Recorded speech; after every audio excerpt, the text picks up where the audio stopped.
Think your DIY van plumbing is top notch? Well, let's find out. I'm rating real van life setups, and you won't believe what works and what, well, could leave you in deep trouble. I'll be using a rating system using 1 to 5 mustaches. Now, I first got involved with van life or saw van life when a buddy of mine, Neil, I saw him cut a hole in the side of his van on Urban Van Life, and it blew my mind. I could not get away from that video.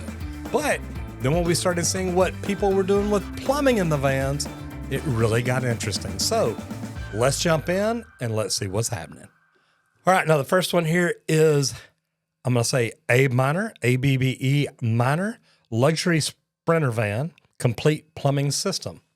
Okay, this could be good. So we're going to jump in here and hit play. Typical day looks like while I'm turning this yellow 4x4 Sprinter van into this.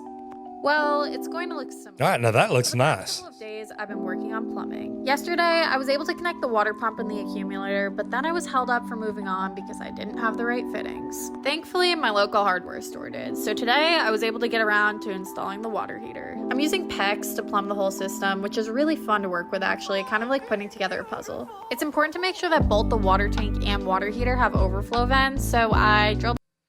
Okay, I got to tell you, this is actually pretty cool. Number one, you look at the inside of it there. Now look at the inside of it here.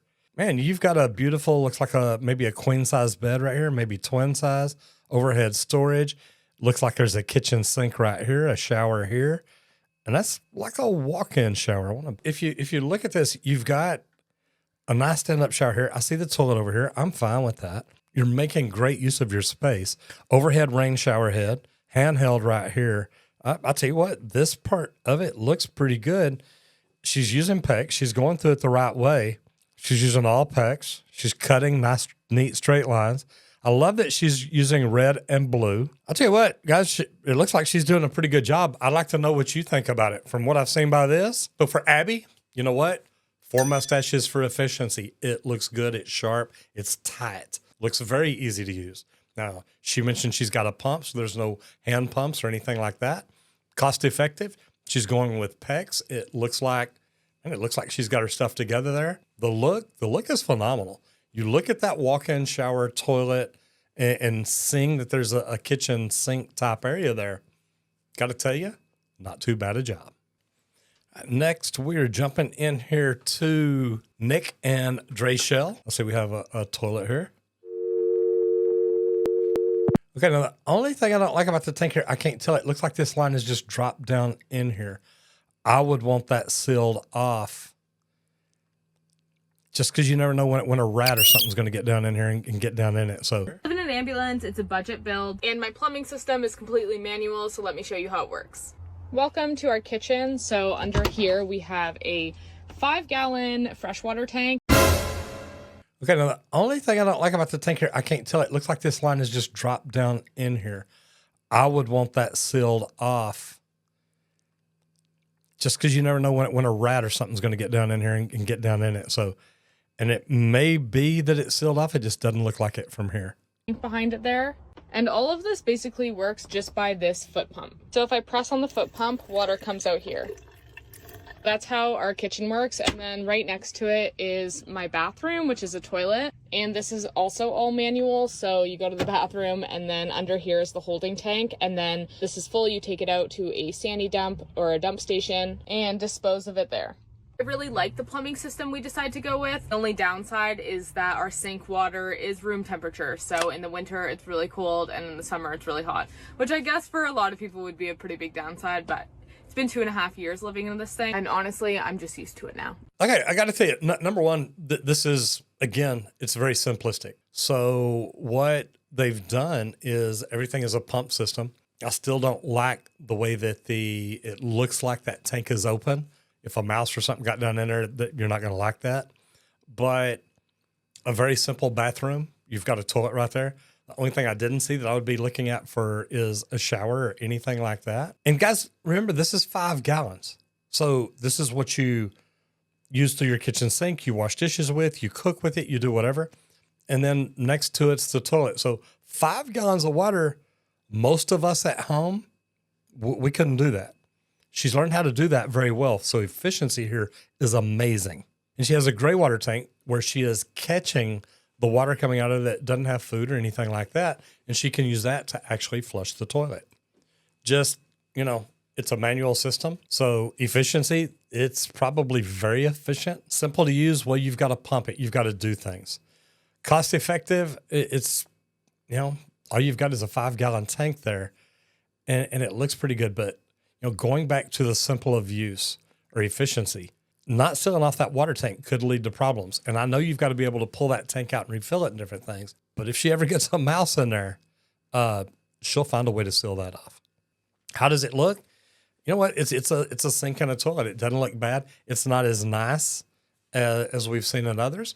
So, on that, I'm going to give you a 3. It doesn't look bad, but, it's not a walk-in shower or anything.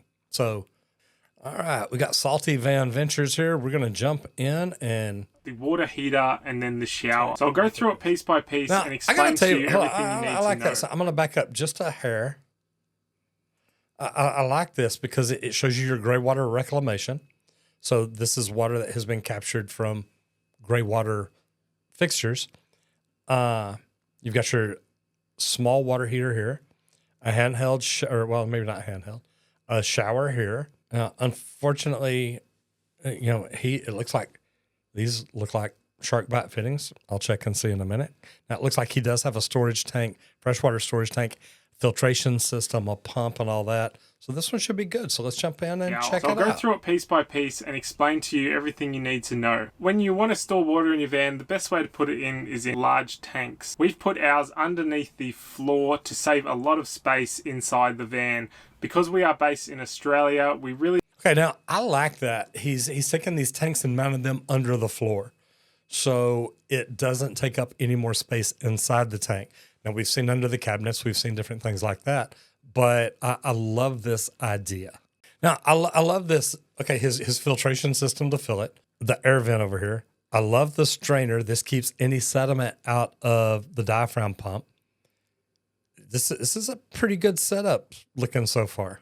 When wiring up your water pump, you want to be able to independently switch it on and off. We wired in a 12-volt switch so we could turn the pump off independently. These pumps work on a pressure switch, 240-volt micro switch in here, which basically turns on and off the pump when the pressure increases. So from here, the system is essentially pressurized and it has a maximum pressure of 50 psi. So you want to be using a rated tubing that can handle those pressures. Okay, so 50 psi. I like this, 50 psi. He knows what he's got.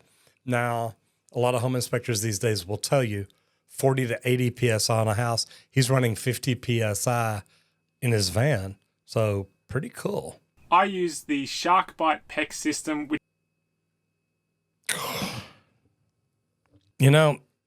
he used Shark Bite. Now, here's my problem with this is it's in walls. A lot of it's going to be in places that you can't see. So my thought here is I hope he did it right. I hope he, reamed everything, beveled everything, checked everything before pushing it together. And it is what it is. Look, they did a good job, Salty Van Ventures. It looks good. It's efficient. They've got everything outside or things outside under the tank. So efficiency, man, that goes up to a 5-star. Simple to use. It's very simple. There's switches to turn things off and on to make it easy. 5 stars. Cost effective.